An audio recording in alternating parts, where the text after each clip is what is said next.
Quando o mundo ainda recebia as notícias sobre os primeiros casos de coronavírus, o médico infectologista Marco Aurélio Góes ministrou no dia 10 de março uma palestra no Tribunal de Justiça de Sergipe sobre a doença. Passados 6 meses, a equipe de comunicação do tribunal voltou a entrevistá-lo para saber o que mudou desde então. No dia 14 de março, foi confirmado o primeiro caso de coronavírus em Sergipe.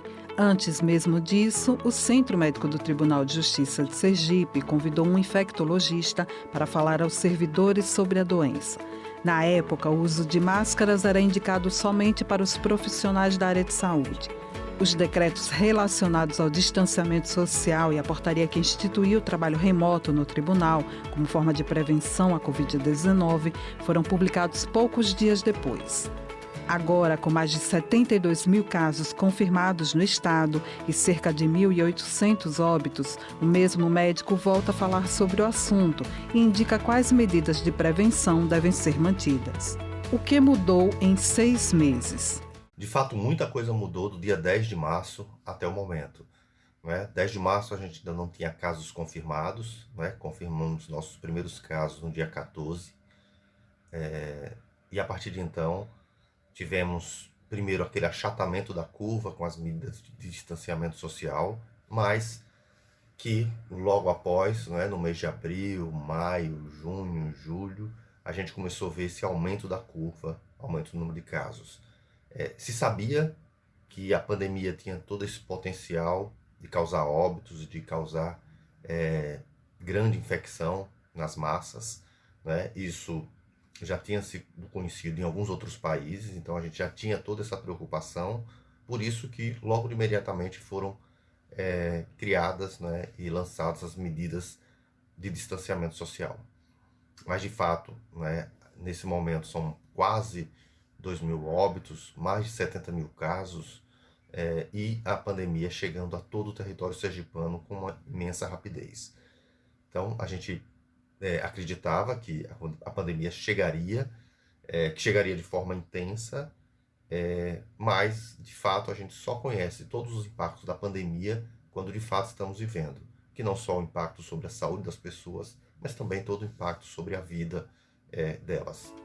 Lavar sempre as mãos.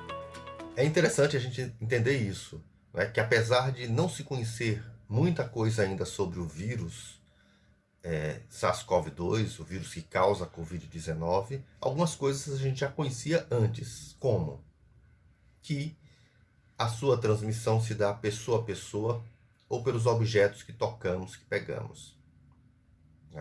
Então, a lavagem de mãos, principalmente quando chegamos ou saímos de locais de aglomeração, locais que circulam muitas pessoas, ou quando encostamos em superfícies que são tocadas por muitos, como os corrimões, as escadas rolantes, computadores, telefones públicos, ambiente de trabalho de muita circulação. Então, nesses ambientes, aquelas superfícies estão potencialmente contaminadas. Então, a lavagem de mãos, ela diminui tanto a transmissão do vírus da Covid-19, como todos os outros vírus respiratórios, o vírus influenza, o vírus dos resfriados comuns, os vírus que causam muitas diarreias também. Então, se a gente pegar esse hábito e trazer para a nossa vida cotidiana, a gente vai conseguir também diminuir o número dessas infecções nos próximos anos. Continuar usando máscara. Durante a pandemia aprendemos também muitas coisas, como a grande questão do uso das máscaras. Até março a gente não recomendava o uso universal de máscaras, por alguns motivos, principalmente por não entender que a máscara é um equipamento de proteção individual, pelo menos a máscara de confecção caseira.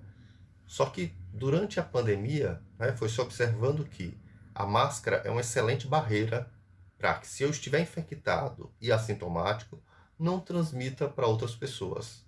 Além disso, me dá também, como barreira, a diminuição do risco de receber gotículas e transmissão de outras pessoas.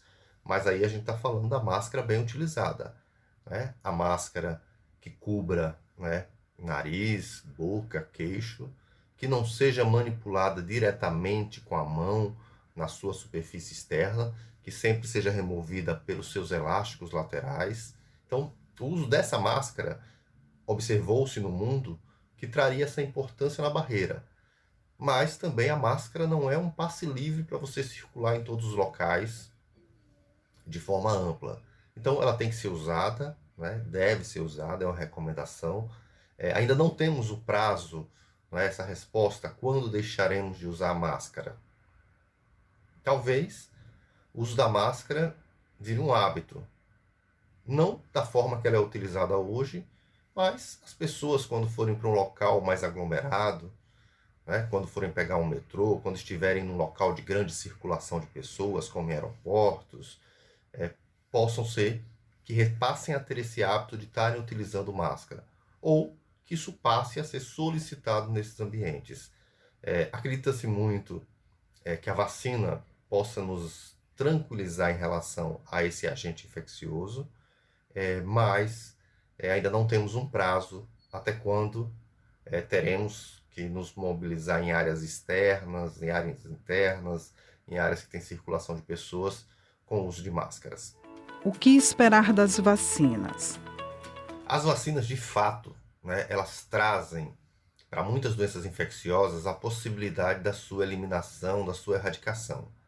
Para a Covid-19, a gente não tem certeza ainda se essas vacinas que estão sendo produzidas e que estão em estágio avançados, algumas com promessas de daqui para o final do ano já começarem a poder ser utilizadas em larga escala, a gente não tem certeza ainda se elas fornecem a imunidade necessária para que, de fato, a gente pare de se preocupar de forma ampla com a Covid-19. Então, esse é o primeiro passo.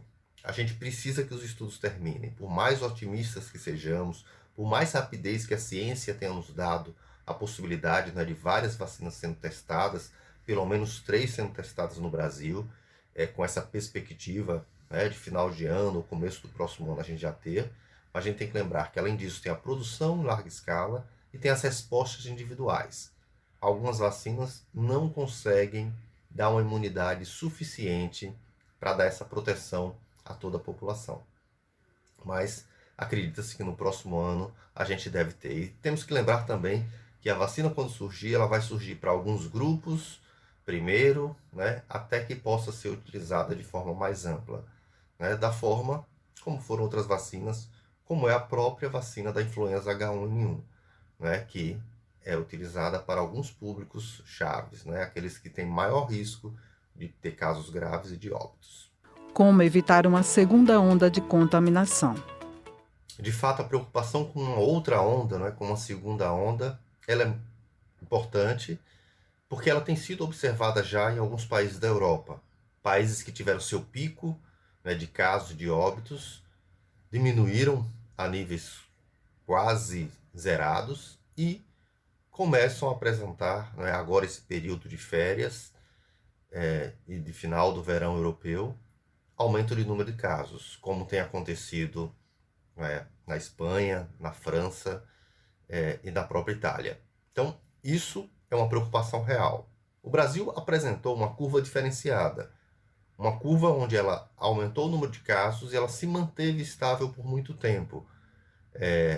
O Brasil como um todo agora é que apresenta essa tendência nos últimos 14 dias de uma leve queda, né? O estado de Sergipe ele já tem essa queda um pouco mais acentuada, mas a grande preocupação com a segunda onda é principalmente porque a gente tinha uma parcela da população que estava protegida.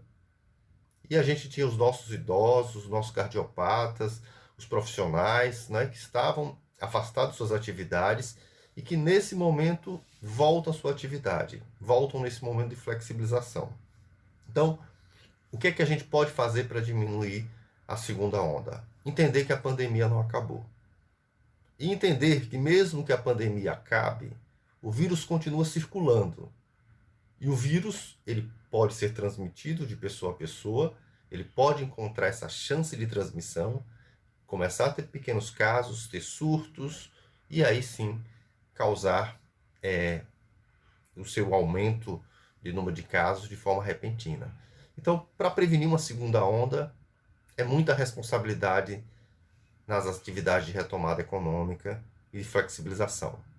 Mas é responsabilidade do gestor, mas também muita responsabilidade, e aí está muito nas mãos da sociedade.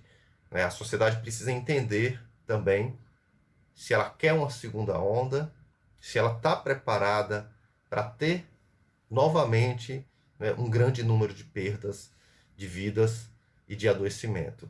Então, é importante que nós mantenhamos as nossas medidas de prevenção, mesmo circulando, mesmo frequentando os ambientes, restaurantes, bares, mas sempre respeite, sempre saiba que o inimigo está ali invisível e que ele pode ser transmitido para a gente e que a gente pode transmitir para outras pessoas.